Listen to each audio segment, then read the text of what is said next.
So, this week we had a Doctor Who episode that was incredibly fun, charismatic, brilliantly written dialogue that makes you think it's really looking hard at social justice issues and is going to address them in an interesting and brilliant way, and sort of everything will turn out all right.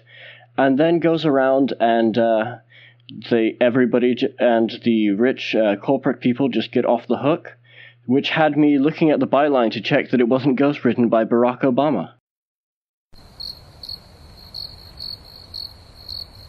I need to find some crickets noise on a sound website. That's I thought it was funny. I thought it was funny. It was I see the parts of it which are a joke. I understand intellectually the joke, but it hurts me. Yeah. I guess we could go right into it. So I was really, really surprised when I went online, and whenever I say online, I mean I would go on Reddit and saw most of the takes I think were positive, but I'm kind of confused thoroughly as to the political connotations that people saw into the ending. I didn't see that. Here's my case. I don't think that this writer, whose name I cannot pronounce, was making a political statement. Or McTeague? You don't think he was making a political statement? I think at least his primary intention here was to subvert the enormous cliche, at least the double cliche even, of AI turns against us and evil corporation. And in doing that, it does look political, but I think the primary strategy here was to subvert those cliches, which was done brilliantly. But there comes a certain point at which you have to ask yourself if, when subverting the cliches, what you're actually doing is creating something that it could potentially be defined as immoral, if we're going to call any art immoral. I agree with that, but I don't really see the issue. I think he's trying to play both sides, if anything, politically. To provide the most out there hypothetical situation of what I'm talking about, imagine there's a Doctor Who episode where a minority of this alien population are being put into prison camps and exterminated by by sort of evil overlords with clear sort of fascistic imagery and uniforms and jackboots. And then, as a twist, it turns out that actually this defenseless minority is dangerous, and it was right to to lock them all up in camps. That would be a twist. It would be surprising, but it would also be unethical to write something like that, I think. I would actually be really interested if someone could pull that off. That. You can't pull it off with that. That's literally called Nazi propaganda. Don't write anything like that. I don't think it would be easy at all, but if someone could pull that off, that would be a really interesting episode, I think. I don't think it would be easy at all. I think you should stay away from anything like that because of how hard that would be. But if you could figure it out, I would be interested. I would probably turn off my television in disgust. It's worse if it pulls it off well, because it has the potential to talk people around. It becomes an argument for evil, which is worse than it just flatly falling on its face. And I don't think this is as bad here. I'm not saying. I was providing it as a hypothetical worst case scenario. I see that. But for this episode in particular, I don't think it is saying anything along the lines of corporations are good and the people are bad. Because you were saying before we started that it seemed a little bit of a muddled message. I agree with that. And it seemed like it was trying to play both sides of people power, pro-workforce, pro-labor, and corporations aren't all that bad. And it seemed to be more of a case of anti-extremism than anti-capitalist or anti-labor. If it was doing anything political, I still don't think it was. Here's the thing, that ignoring the whole, like, all art is political, which could become, like, a 20-hour discussion, and I don't think in all cases that it's necessarily true. An episode which explicitly, like, models a company off real-life companies and work policies is, by definition, making itself political. It's like the same way if you model anything off something controversial from real life, you are inherently making a commentary on it. In the same way that that arachnids in the UK is inherently political, because by modeling that guy off Trump, you're making a commentary on Donald Trump. I don't know how far I would take that. I maintain, like, the only sort of message I got out of it was anti-extremism. Like, there's obviously Amazon parallels, but I don't think it was saying anything decisive about Amazon or, like, big corporations. Well, here's the thing as well. Okay, what I'm going to say is ignoring the real world implications, because that's going to be a difficult discussion in and of itself. I don't think the episode itself is consistent. No, and that's what's going to keep this episode from a very high grade for me. Yeah, it's not consistent. I think the first half of the episode, the first 3/4 of the episode, possibly in its effort to maintain the twist, clearly show the managers as verbally abusive. It shows the system as awful and terrible. It shows the work environment as dystopian. And then it ends with the Doctor, like, smiling happily, turning down their offer to become managers and walking off into the sunset, ignoring the fact, by the way, that the system killed an innocent person as an effort to try and make another person feel bad, which is about on par with the idea that we should kill terrorist families to make them fear us, like, morally. And the Doctor doesn't comment on this at all. The Doctor's just like, oh, the clever system, it tried to make you feel empathy. And I'm just like, the system killed someone. It killed the like, most likable character in the episode. Which also leads us to the fact that, again, whether Matig is trying for a political commentary here or not, he kills every single working class guest character, and the 2 management people get to live and get no punishments, even though one of them was verbally abusive to one of the characters, who dies horribly and pointlessly and cruelly. Before we get too far, I think it's actually McTighe. I know I said I didn't know before. McTighe. But that would be my guess. I think you're probably right. That does sound better. So as far as your critiques, I am with you on Kira, and that's where I say the message gets muddled and it's inconsistent. I don't think the dystopian part of Kerblam was inconsistent. I think it clearly showed that Charlie, was that his name? Charlie was right that it was a bad place and that they weren't doing enough for the people and for the workers. It's clearly not a great place to be. But I don't think that's inconsistent with the ending of Charlie went overboard by trying to kill everybody. I think that no, it's but Charlie doesn't object to the workplace environment. He doesn't. That's not his argument. What he argues is that there should be more human employment and less automation. And the episode ends with them declaring that they're going to fix things by hiring more people. But that's not what's wrong with Kerblam. What's wrong with Kerblam, as portrayed in the rest of the episode, is not that there are not enough people working there. It's that it's part of a system that that leads to people having to work terrible menial jobs where they're not allowed to talk for 2 minutes in order to send their children to school. And this is not called out as bad by the Doctor. The verbally abusive boss is not called out as bad by the Doctor. The HR person who literally loses track of her employees and has them get murdered on her watch because she just doesn't care about them enough, doesn't get called out on that properly by the Doctor. And the first half of the episode is so good with it. It had my favorite sort of Jodie as the Doctor moments yet, when she's shouting at Judy and Slade. And she's lecturing them, and she's just like, "Do not, like, you don't. If any of us or any of our friends get harmed, like, you'll be answering to us." And when she was when Slade was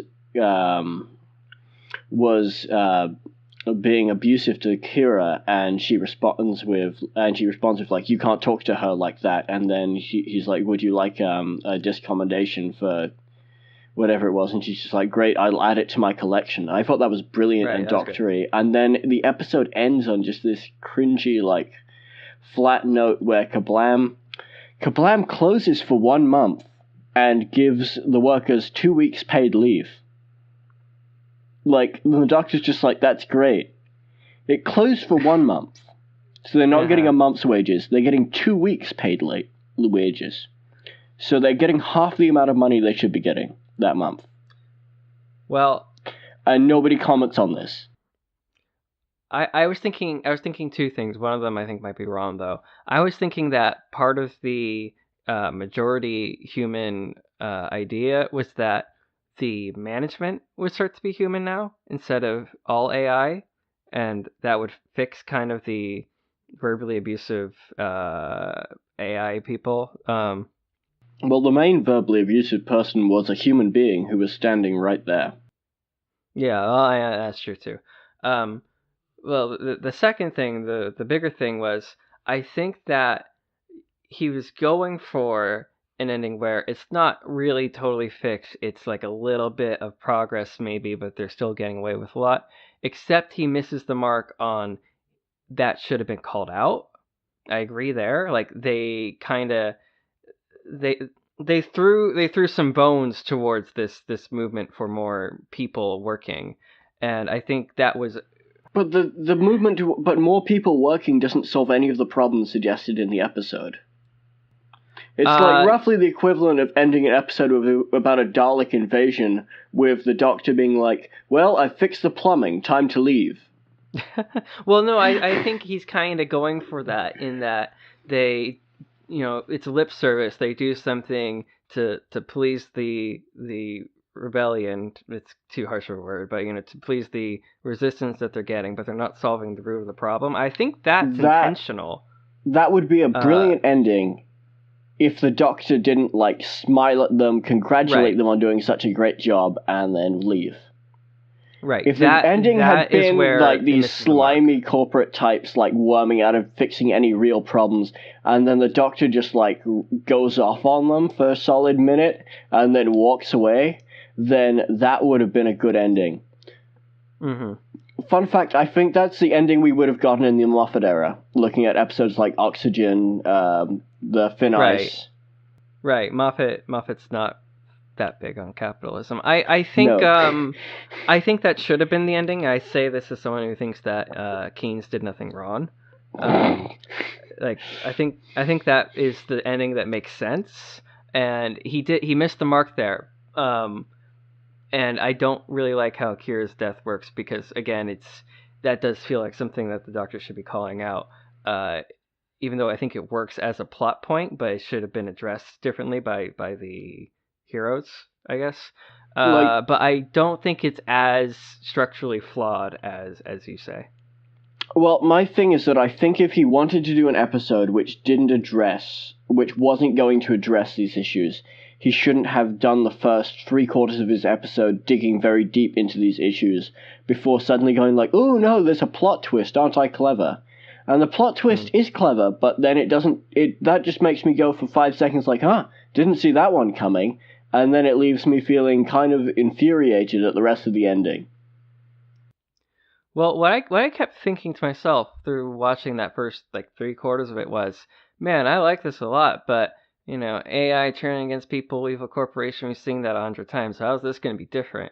So I guess I wasn't really paying any attention to political commentary. And then when you get to the real, and it's not evil AI, and the corporation is not thoroughly evil, I was like, great, cool, you did it. It could have been interesting, but I think that trying to engage in that story and then being like, we're not doing that story, is a mistake. I think that because it sets up the expectation that this is going to be an episode where the Doctor takes down space Jeff Bezos. and it ends up being an episode where the Doctor takes down some random janitor and his insane plan to kill a bunch of people with bubble wrap. I felt the bubble wrap was a clever idea. I like the bubble wrap. Mm-hmm. No, I he makes me scared of bubble wrap. It was it's a very Moffat-y moment. I really like that. He in general seemed to study from Moffat. Yeah, the irony here is I commented to you before that I really want to like this episode, and I really want someone to convince me that actually all of this is that this episode isn't what I think it is. Because I really enjoyed most of the episode. I felt like the dialogue was the best it's been so far. The monsters/scary side of the show is the best it's been. Lots of humor. Like, supporting characters are pretty good. Like, the setting's interesting. Like, it just felt like it felt like it would have been the best or second best episode this season. I think it might still be, like, on a semi-objective level, the second best episode this season. But that end is really just leaving a bad taste in my mouth. I think if you add up every part to it, it far outweighs, like, kind of a muddled conclusion. Like, I get it, conclusion wasn't the best. There's some inconsistencies to the story's logic and the story's message. But every other component was so far above everything else we've seen this season. Especially the characters. Like, the way he handled those companions alone deserves, I think, a grade higher than everything else this season. Because for the first time it worked. The three companions finally worked. I agree, yes. But the fact that the steelwork was of high quality and the dining room was very nice doesn't change the fact that an iceberg sunk the Titanic. Like, the iceberg doesn't go away because the rest of the boat was pretty nice. Well, I guess it depends on how much the ending bothers you. Like, yeah, I'm with you in that I don't think that the Robin Hood episode was bad. Like, I quite enjoyed it, and the ending was pretty bad. I would say the ending is worse than this ending. But that ending isn't. That ending is just strictly a logic issue rather than in episode that's fun and never pretends to be anything other than a fun episode of Doctor Who. It's not like it's not an ending that actively betrays the morality of the rest of the episode and undercuts it. Well, that's a good point. But as far as just like an ending being like subpar in general, I don't really think that it should weigh your grade down very much. Like, it shouldn't get a 9, but I don't think it's fair to ignore how every other part of the episode, like, it's not even slightly better. It was so much better than anything we've gotten since the pilot. It is so much better on like the quality of the rest of the episode. The writing is so much better. So I just don't get the ending. I just don't get how he could have bungled it that badly. Right. Like, I don't get how you write the rest of that and then you write that ending. If I can put on like a tinfoil hat here, maybe he was going for a more like darker commentary of an ending and he was told to rewrite it. That's complete speculation, but it does seem inconsistent. I did wonder that, and I was not sure whether to bring it up, because to me it sounds a little conspiracy theory-ish, and I don't want to sound like those people where every time there was something bad in an episode under Stephen Moffat, people like blamed Moffat personally for it. And I don't want to be like, I bet you Chris Chibnall rewrote this episode so that it was completely morally bankrupt. Like, that just seems like I'm reaching because I have no evidence. No, I'm not. But I'm not saying Chibnall. I'm saying maybe the BBC was like, hey, don't encourage workers to attack the corporations. We don't want to do that. Hey, that seems more likely. Remember last year on Doctor Who where the Doctor literally destroyed capitalism? That was great. Right. Well, that was space capitalism that didn't have a very clear real-world example. But yeah, that's true. Valid.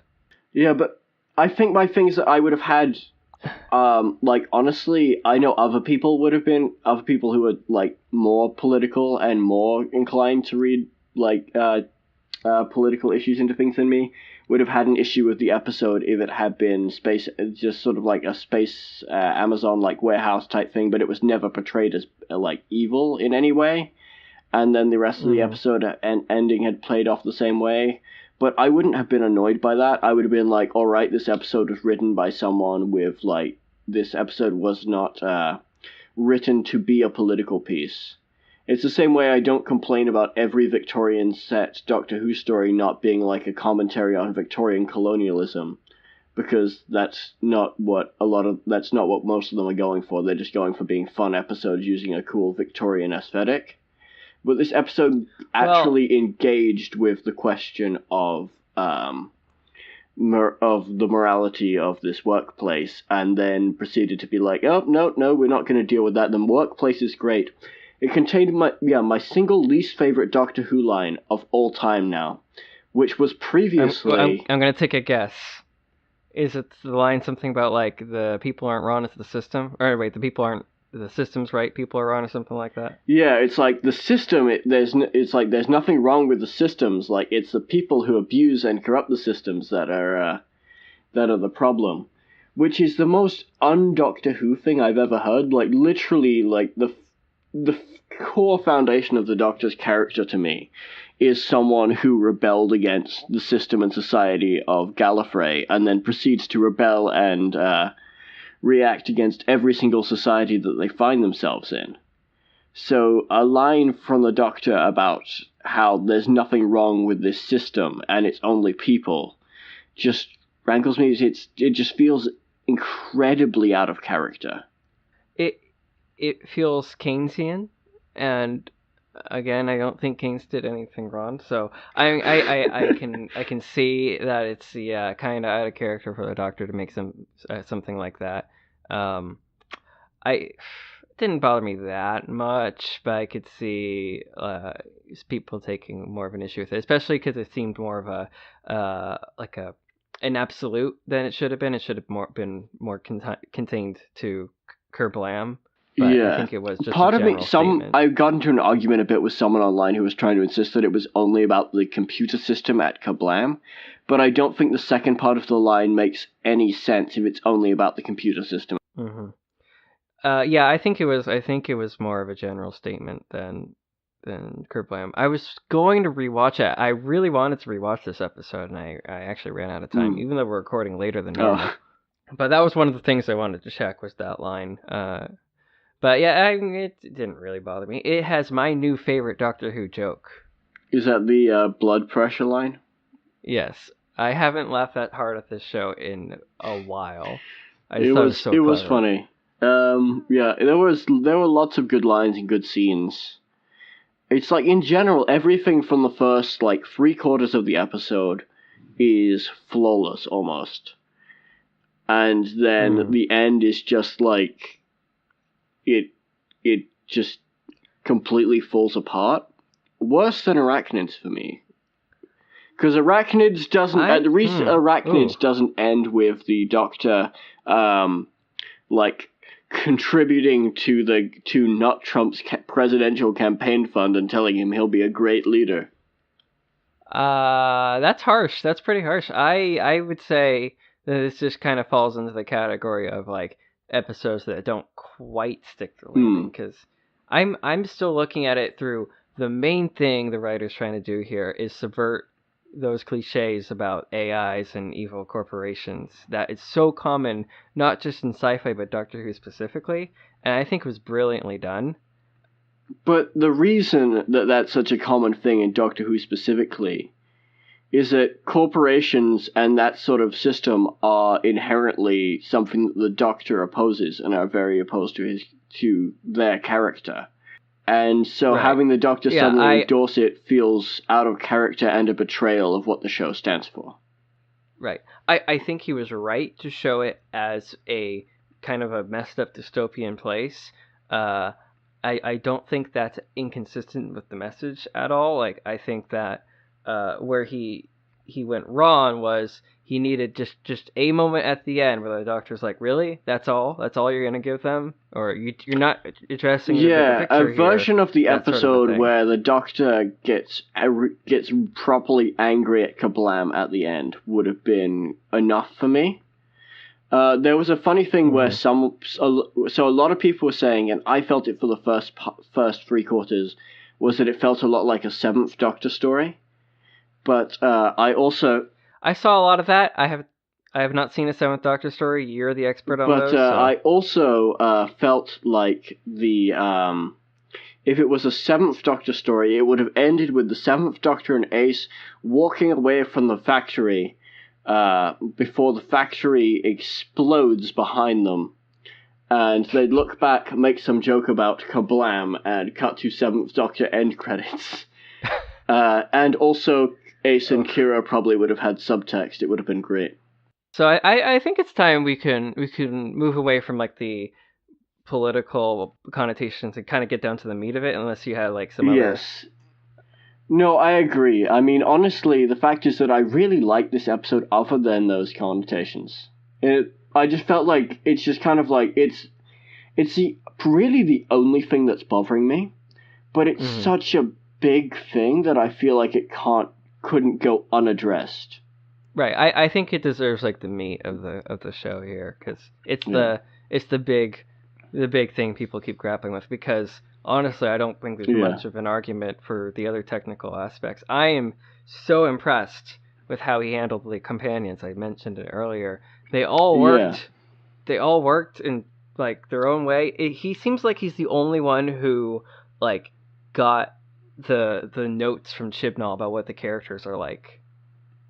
And that's including Chibnall. Yeah, the previous Demons of the Punjab, while I loved it, it did feel like the only thing that he'd been told about the companions was that Yaz was of Pakistani descent. Mm-hmm. Like, that was the only information he'd been provided, and otherwise he was just sort of guessing and making things up. And with Rosa, it seemed like the only thing they had was like Ryan had a nana who died. Yeah. This episode did a really good job, I think, of it. Used every character's backstory and personality really well. Mm-hmm. Absolutely. It's even Ryan. Like, Ryan was... Ryan was a companion for, like, the first time. I enjoyed how all of them really took charge and were active. Yeah. It felt like this guy had watched Doctor Who. And he is actually a massive Doctor Who fan, right. So I think that's what's going to be the difference here. That he is he made a joke online about like his entire screenwriting career has been a plan to end up writing for Doctor Who, which I can relate to. That's not a joke. That's both of our life plans right now. Yeah. I think it showed that he's such a big fan, because it felt like a Doctor Who episode. He knew how to use the companions well. I was like a little skeptical when he split them up again, because the fifth time, but it finally worked, and they felt like they had agency and character. Yeah. I was so happy and so relieved. And the actors were all great. I heard that there was like a big name actor. I didn't recognize anyone. I thought Lee Mack is like well known for some kind of for comedy stuff, but he's not really known as an actor. Okay, I think that was the name. I really liked Kira, and I was trying to put Kira. I think I've seen her in something. I can't quite place it. Let me pull up IMDb. Oh, we're gonna live Google. Doctor Who, and it was called Kerblam. No results. Never mind. I'll be doing that in the background while we have this conversation. I don't recognize the name. I think she just looks like someone that I know. She looks a little bit like the girl from what's it called? That Netflix show that Tina Fey made. Oh, yeah. Kimmy Schmidt, yeah. Yeah, she looks a little bit like her. Doesn't look much like... Oh! Oh! She was in Jonathan Strange and Mr. Norrell. Yep, nope, that's not where I would have gotten her. But okay. That's not where you would have gotten her. That's what I knew her from. Yeah. She was it's really an amazing show. You should check that out. Also, there's a book. The book is very good as well. So I'm just going to plug that on here. Oh. Yeah. I would say I need her in more things, but no, she's not coming back. I know. Yeah. I thought Lee Mack was good. I think he was the guy that Yaz talked to with the daughter. Actually, that was one of my few kind of minor criticisms. Was I wanted to see the daughter, like I wanted to see the talk that they had with her. That felt like an opportunity that they kind of ran out of time for. I'm sort of split where I feel like it could have been a nice scene, but also part of me kind of feels like Yaz saying she wants to take the thing back to her kind of gets across the main point of the scene. You know, like, I'm not sure what more you'd have beyond that. Yeah, it worked. I was just, Yeah. Could have been a moment. Yaz finally feeling like a police officer was the most surprising thing, probably, of it. I'd given up. Yeah. I'd given up on hearing that ever again. And she put that dude into a headlock, and I just rejoiced. I was like, hire this dude for all the episodes. Just, tell him not to do anything political. Just hire him for the episodes, but have someone, like, sitting there, like, ethically judging every episode he makes before it's put on air. Have Bernie Preferably Sanders, over his shoulder. Bernie Sanders, yeah. No, this is an English show, so we should get Jeremy Corbyn to do it. Right. I do wonder, though, because Amazon is so much more political in America than I think it is in the UK, because we have Bernie Sanders and his Stop Bezos Act and all that. It's like the target of the ire of the left wing in America. I'm not entirely sure if this would be on his radar, or if he was just like, Amazon, that's a big company. What if Amazon, but more? Well, the dystopianness of it is clearly designed to be a mimicry of real-world corporations. It's not just Amazon. Amazon's the most obvious parallel, but there are a number of places like that, and it's international news, especially right now. So I think it would be on his radar. Okay. I don't think this is a case like the one case where I think that was true was when people was talking about Kill the Moon being an abortion metaphor. And I'm just like, that's not a political hot button issue in the UK the way it is in the US. So I don't think that was on his radar at all, and he's denied that. But I think this was clearly supposed to be in some way evocative of Amazon and other shady corporate practices in the real world in the 21st century. I obviously got Amazon. I also got, the whole automation. I can't. Why am I blanking on the word? I think that's automation. Automation. Wow, we should not do this late. The whole automation debate over whether that's good or not. I really liked that political side of it because I see both sides. I think that would have been automation could make it more easy, and the other side of, well, then what are the people going to do for jobs? Like, how are they going to make a living? Universal basic income. What was that? I just heard like I just heard like a socialist fairy right there. Well, the funny thing is, I felt like that was where the episode was heading. That it was just like it's just like nobody, like, people don't need to do these jobs. There's no need for anyone to be working here. But they feel this bizarre need to continue giving people jobs, which is essentially an issue we're starting to run into in the real world. That people are insistent that everybody has to work. Usually people who don't work very much are very insistent about it. But at the same time, we're rapidly approaching the point where not everybody has to work. And I was really hoping for a Doctor Who episode that actually responds to that question with, of course, like, just saying that people have to work because of our weird sense of current sense of morality that says that people have to be working even if the job is completely unnecessary in order to eat and live and not die. is satisfied. I was hoping it would go a bit beyond that and actually say, you know what, why don't we just completely automate the system? And why don't we just provide these people with everything they want? Everything they need? Yeah, But see, I think probably too idealistic. Right. I think Kings did nothing wrong. I don't think Adam Smith did nothing wrong. That was an economics joke. What did you think of the? I'm blanking on it. The scenes where they went down below. What was it called? Started with a D. Was it Dispatch? I think it was Dispatch. Like, what did you think effects wise? Which part are we talking about? The conveyor belts or just like the? Like falling into there and conveyor belts and yeah, like their arrival. The conveyor belts looked fake, but it's Doctor Who, so if you're doing a scene like that, it's going to look a bit fake. It didn't bother me too much. It's far from the worst effect I've seen on Doctor Who. Mm-hmm. Yeah, that would be my take. I saw some criticism over that. Yeah. I would point to Thin Ice, which had like the worst effects of this era of not terrible cheesy effects of Doctor Who, like starting in series 5. I see that now. Oh, we're not counting like the Russell T Davies era, right? Like with the post 11th hour Doctor Who, where it's like a noticeable 11th hour. Okay, increase in how good it is visually. Like I saw some pushback on that, and I was like, it's Doctor Who. Like that's about as good as I would have liked. Again, the sets I thought were good. It was a little bit white, a little bit chrome, but it's the future and everything's chrome.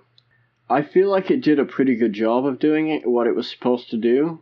It was like, I could tell that it was CGI, obviously, and like that they were on green screens, but like it didn't take me out of the scene.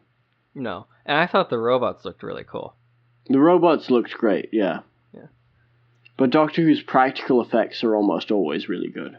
Yeah, the practical effects in the new series are pretty underrated in this era. So I mean, again, I visually thought I thought that was better. Directing was a little bit better. I've been on the directors. There was only one instance of that extreme close up I've been bitching about for this season, and the rest of it felt fine, felt unintrusive. Yeah. So technically, all these aspects I think were improved. I kind of keep going back to the characters. Also, I wanted to point this out earlier. You mentioned a scene where the Doctor talks to, I think you said Judy, Charlie, and Slade. Yeah. What I found interesting was you used their names. Yes. Yeah, I started off not using their names, and then all of a sudden I was like, wait, I do remember their names. Right. And yes. With the Ghost Monument, I think I said I was calling them guy and girl. Yes. Like, yeah, the characters really, you remembered them. They all had kind of distinct personalities, especially Kira. Yeah, they were much more distinctive people than the cardboard cutouts we got in Ghost Monument. Right, and it was so much better. I mean, I see the points on the ending, but when I think about literally anything else, it's just in a different universe, I guess, from the rest of the stuff we've gotten this season, and it's just so refreshing to feel like I'm watching Doctor Who, really, to risk being one of those people that's like, this series doesn't feel like Doctor Who. Yeah, it did feel much more It did feel much more traditional Doctor Who, which is, I think, part of why that ending jarred me so much. That it felt very much like a traditional. The Doctor comes into like a dystopian society, like creepy things going on. The Doctor discovers the truth of what's going on, like turns the society on its head and leaves. And it did all of that up until the part where it didn't have the Doctor turning society on its head and then walking off. It had the Doctor just being like, oh yeah, this is fine, and then walking off. Actually, it had the Doctor potentially watching the situation potentially get somewhat worse, and then walking off. So... I think... I do think it's interesting. I'm wondering if we're going to get like a return to this place where you get more people there, and it just makes things just completely fall apart. Yeah. Like Satellite 5 in Series 1. That would be interesting. I feel like that would redeem a lot of the ending quite a bit for me if there was a follow-up where it was just like, and you can see like this has gone completely wrong because nothing was ever fixed really. If hypothetically we were to get that in like the second to last episode maybe, and like the point of the episode was you screwed up, Doctor, place is worse off than you found it, would that change your opinion, or would you think that it's just a hasty retcon? I think that would massively change my opinion, actually. Well, so that said, for it to count, I think it would have to occur in the show itself. Like, if a book or not, if like a book or an audio or a comic retcons it, then I would count that as a positive point to said book, audio, or comic, and not something that improves the episode in any measurable way. Right, no, like, episode 9 is going back here, and it's like, you screwed up, Doctor. Yeah, then that would measurably improve it for me. Alright, I'm rooting for it. Especially, I think the thing that would be most likely would be it coming up again in the finale as one of a number of, if Chibnall decides to weave together all of the plot threads from throughout the season. Because I have noticed there is an interesting pattern of the 13th Doctor being somewhat ineffectual, which I'm not liking. The running theme I've caught is that people are the monsters. People are the monsters. Yeah, so you get, racism in Rosa Parks and bigotry in Demons, and then Charlie here. Yeah. That's 2 or 3 episodes now we've gotten set up thinking there's going to be an alien, or in this case an AI that turns evil, and then the twist is, nope, it's not them, it's the people, it's the humans, and that seems like an intentional running theme, but I might be reading too much into it. I would bet 50%, at least 50% odds it happens in the next episode as well. Not going to say more than that if you haven't seen the Next Time trailer or anything. I know the title. It's like Witch Walker or something. I didn't see the Next Time trailer. Not because I intentionally ignored it. But because BBC America didn't show it, which was odd. Yeah. They did show the end credits, but not the Next Time trailer. They didn't show the Next Time trailer. So I know nothing about the rest of this season, and I like it that way. Yeah. I did hear, through the grapevine, the rumor about 2019. And I feel like... I did, yeah. I feel like it would be good to touch on that, especially because I think we've mostly talked about this episode. I think so. Like, there's more for me to rave about, but it would just be me raving and you going, yeah, that was good. Ending wasn't great. And I'd be like, yeah, ending wasn't great, but this was good. So I think maybe we can cut back to if you remember any really, really big things you want to talk about, because I do want to praise this episode for what it did well. It's just that I did have those big issues. But talking about 2019 sounds like a good idea. Can you summarize for those who may not have heard? The rumor is that Chibnall and Whittaker are leaving at the end of 2019. So for me, I can't help but feel that it's basic tabloid reporting. Which is to say that we got one thing essentially confirmed, which is that there is a season next year. So thank goodness for that.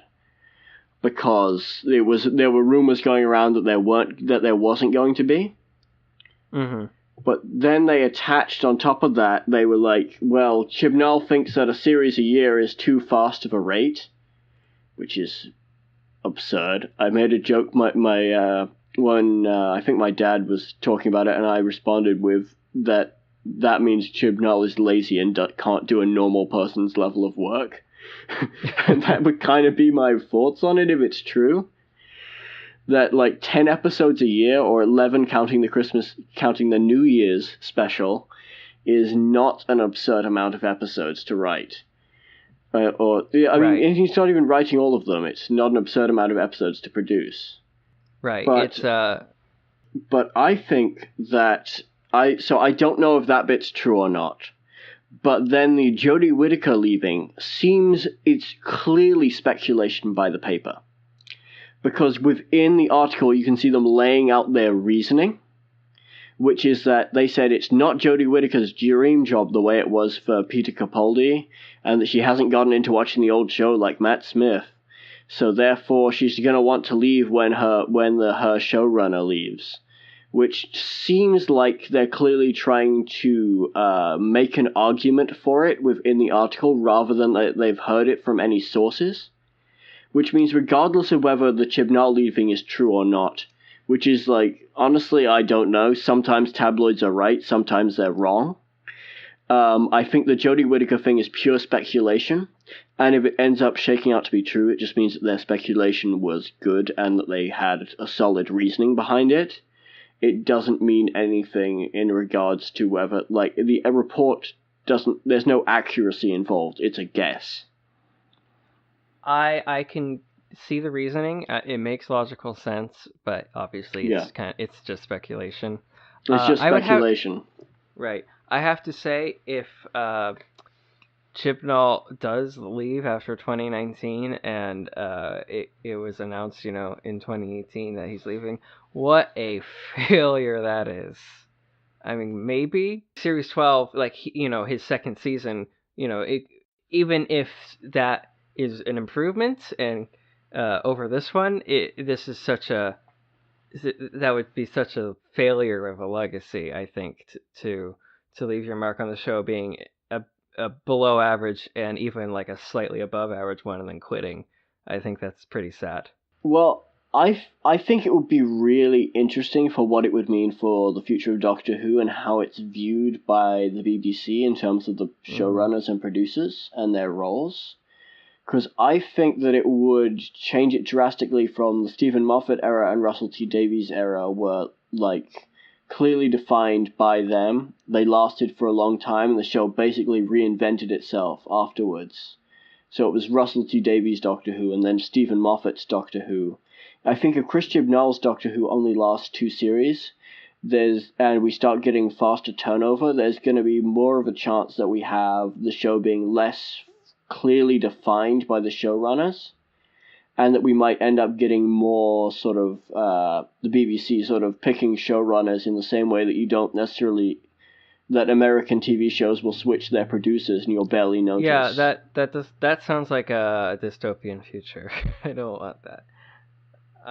That does sound like a dystopian future, but that's my concern, right. that would be what would happen. I feel like they had set up a pretty clear pattern of a doctor gets 3 seasons and a showrunner gets 2 doctors. And that was part of the reason why we were so freaking out over Chibnall, is it meant like 6 years of Chibnall. And if this is true, going out on 1 doctor and 2 seasons, that is just, especially if it just returns to normal, like Mark Gatiss comes in and does a 6-year 2 doctor run, like that is just such a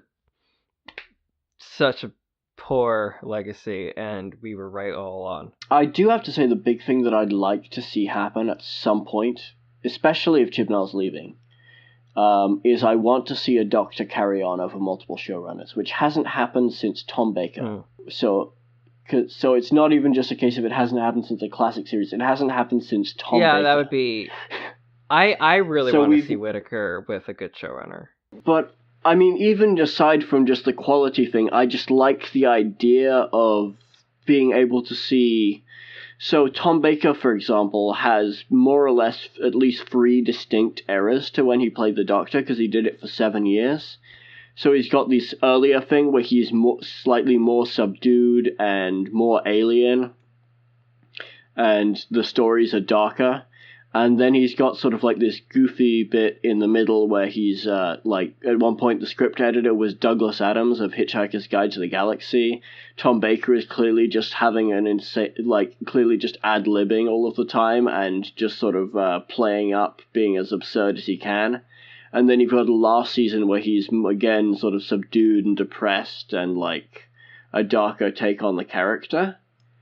And I'd be interested in seeing something like that happen again, where seeing how a Doctor is portrayed differently by having different people in charge rather than just different writers of specific episodes. I just want to see Jodie Whittaker with a the goddamn writer that can write a goddamn ending. that as well.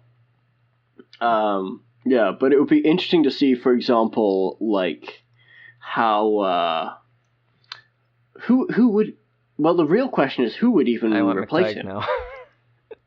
I mean, if the pool of candidates is going to be limited to the guest writers under Chibnall, like he wins by default, I don't think that's the case.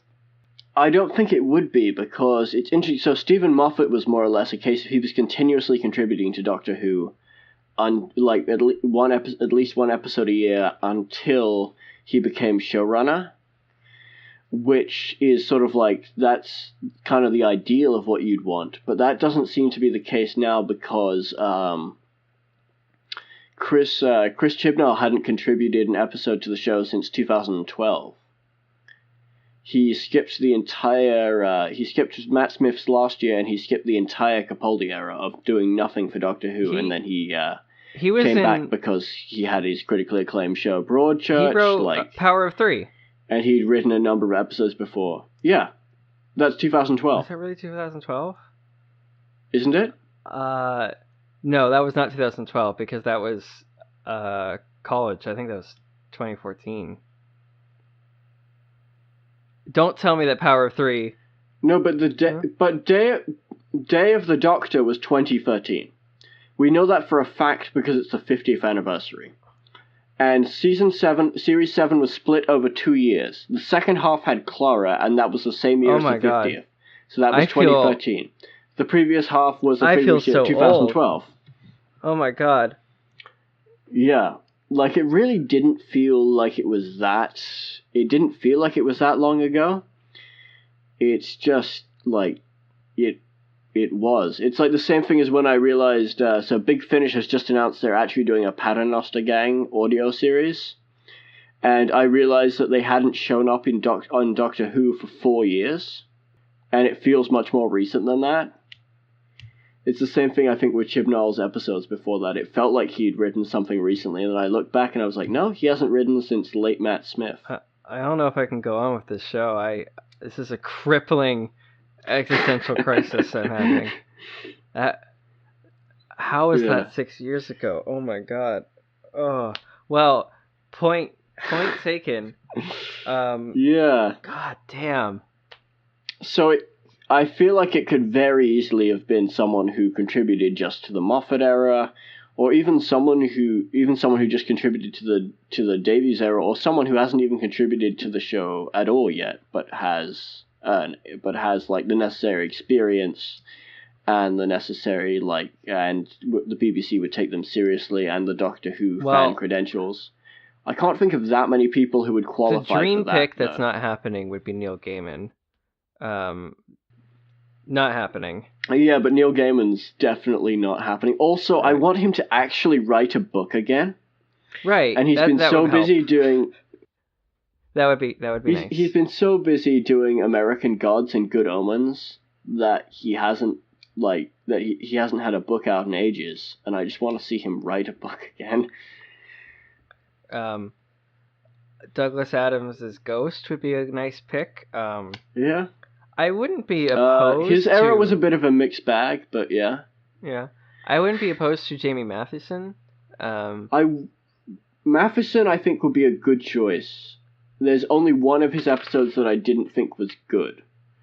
And even then, I don't think it's bad on the level that some of the episodes this series have been. Well, I was telling you that I rewatched The Girl Who Died, which I think is the one you're referring to. And it is the one I'm referring to. Right. I liked it a lot more than I thought I was going to on a rewatch. So it put him back in my good graces. Yeah, and the only one I don't... the only one that I don't want is Mark Gatiss, but I think because he didn't get the job this time, it says that he's not getting the job ever, or at least he's not interested. Maybe he made a comment about the Doctor Who showrunner job being a poison chalice, so I'm not sure if he even wants it anymore. Yeah. At one point, he pitched an entire Doctor Who show just by himself before it came back, but I don't know if he's interested in writing Doctor Who anymore. As a showrunner. I get that sense from him too. I don't think he's interested, and I'm thankful because I like the guy, but he was not really up on my list. Like when everyone thought he was the next showrunner, I was just like, great, okay, fine, whatever, you know. The thing for me about Mark Gatiss is that the majority of his episodes are like just leave you going, yep, that was decent, that was a solid episode of Doctor Who. Mm-hmm. Which I don't really get a strong sense of what he'd do as being in charge of the show, except that it would probably be very retro and nostalgic, because kind of all of his stuff is in a very classic kind of mold. But I don't know what he'd bring to the show in terms of new stuff. Right, he's a solid filler episode, right? Yeah. He's a solid, reliable writer who can churn out a good Doctor Who story every year, or at least almost every year. Right. And I think that's definitely not a quality that can be underrated, but I don't think it's a quality that qualifies him to be showrunner unless he's got some amazing plan for what he would do with Doctor Who that we never got to see come out in his episodes because he was always writing sort of standalones. Well, now that I'm thinking about it, there is another like British popular sci-fi television show author or writer, I guess, that I would absolutely hate if he was named to Doctor Who, but I can't think of his name. It's the Black Mirror guy. That's what I was about to say. I was going to say the first thing before you said Neil Gaiman, and I was like, Neil Gaiman has technically contributed. The only person I was thinking of that would qualify would be Charlie Booker, the Black Mirror guy. Charlie Booker. Who was at one point apparently invited to write for Doctor Who, but it didn't work out because scheduling. I know you don't like Black Mirror, but right. I feel like he would be a solid choice. I have mixed feelings on Black Mirror. I'd be interested to see what he would do with Doctor Who. I would predict the death of Doctor Who if he became the showrunner. The thing is that we really have no way of knowing what he'd do with Doctor Who, because I think it's a bit of a leap to assume that his Doctor Who would just be like Black Mirror, but the Doctor's in it now. It could very well be something completely different, because... Well, my criticism of Black Mirror is it just feels like Charlie Booker putting his own ideas on civilization into a TV show and not thinking about any sort of nuance other than expressing his own ideas. And I think it's just like a intrinsic flaw in his ability to write, and I think it would just show up in Doctor Who. I don't have much faith that he would adapt to a different show. But that is an entirely different debate. That's an entirely different debate, and I think it comes down to it. We're going to be on different sides of that debate because I do like Black Mirror. Right. The hive mind is well and truly broken. Yeah. The question is, what I'm trying to remember is, did he write San Junipero? Because that really changes my opinion one way or the other, because that's probably the best episode of Black Mirror. It's an episode of Black Mirror that's very unlike all of the other episodes of Black Mirror. I have seen that episode. It's fine. You have seen that. I think he did write it. But I think that's a much better... That's an episode where I look at that and I'm like, yeah, I could see him showrunning Doctor Who. Whereas the other episodes, I'm just like, maybe, but I would be a little bit skeptical about it. He did write it. So he did write it. So that really changes my opinion, actually. Yeah, so I think he could do it. Because that's a Black Mirror episode that isn't just him injecting his views on society and then a depressing ending. It's a story with characters that builds around technology but isn't about the technology. Right. Well, I think the fact that we're talking about would Charlie Booker make a good Doctor Who showrunner means it's probably time for final thoughts. I would agree. Okay. Yes. I volunteer to go first to try and, a last-second effort to sway you further on the positive side. You volunteer to go first. Okay. So, yeah, okay. Like, ending... Didn't nail the ending. I think that he didn't miss it by as much as people think. I think that it's totally intentional that the place is kind of messed up. I think it's intentional that they don't really fix the root of the problem. I think that where the ending went wrong was simply that the Doctor should have pointed that out at the end of the episode. And I didn't really talk about it too much, but I feel like the system killing Kira is proof that that's where he's going, that this is a mixed bag. This is not supposed to be like a happy kumbaya ending, and it's really like a 30-second change to the script would have changed that. And outside of that, this was nearly flawless, and it was by far the best episode of the season.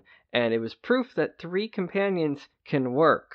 And that was the most surprising and shocking thing, quite honestly, about it. The companions were fully realized for the first time ever. The guest characters were fully realized, even in their small amount of time. The writing was sharp, the jokes were funny, it was fun, it was packed with action and thrills.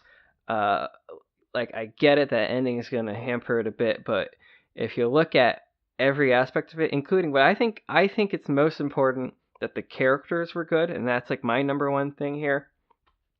All of that adds up to a high score, and I'm not entirely sure what the score would be, because I was talking with you the other day about, like, I have a different rating system for this series than I do in Series 9.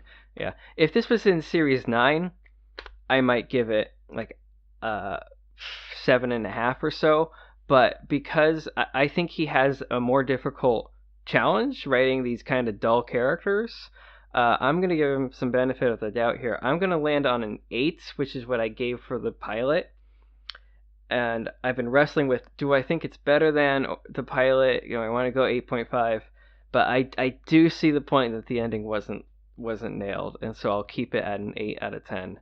But I'm back on the hype train. Let's go. Bring on the new episodes. That was proof that this can work, that this setup can work, these characters can work, and I did not expect that. I expected to like it because I thought it would be cool, sci-fi, and fun.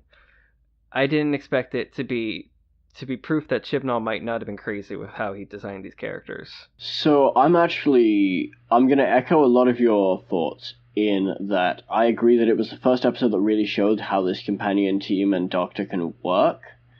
And I think it's an episode that definitely shows that with episodes about Chris Chibnall's touch are not necessarily going to end up the same as the episodes written by Chris Chibnall, and they could end up being much better. But the only one of the flaws in the episode that felt like it was fitting into a pattern of Chibnallisms was the Doctor's ineffectualness. And I don't know whether that was anything imposed from Chibnall. I wouldn't be surprised if there was some kind of directive that Chibnall didn't like the Doctor messy in other societies, or he felt like it would be irresponsible for the Doctor to go around starting revolutions, but that's what the Doctor does. That's their job. But other than that, it didn't feel like a very Chibnall episode. It felt very much like the sort of episode we might have seen under Stephen Moffat, apart from that horribly bungled, the message of it at the ending, and the question of whether it's about automation or about how workers are treated, whether it's a critique of capitalism, or whether it's just about some extremists making bubble wrap gas bombs. So the thing for me is that I'm finding it difficult to sum up these points into a number. 8. Because rationally, ignoring the uneasiness that the ending makes me feel, and just going with the fact that it's inconsistent, it would probably be like an 8 out of 10 or a 7 out of 10. But it does genuinely make me a bit uncomfortable, that ending. So what I think I'm going to go with is, I would say an 8 out of 10 with an asterisk, in that I wouldn't just outright walk up to someone and tell them that I think this episode's an 8 out of 10. If they asked me what I thought about it, I would say good, but the ending horribly bungles what the message of the episode is supposed to be about. That's fair. I'll accept that. Okay, are we Are we ending there? Or do you have something clever to end on? I want to say that I love Twirly. Oh, I love Twirly as well. Twirly is great. Twirly was I love great. Twirly. We'll end it there.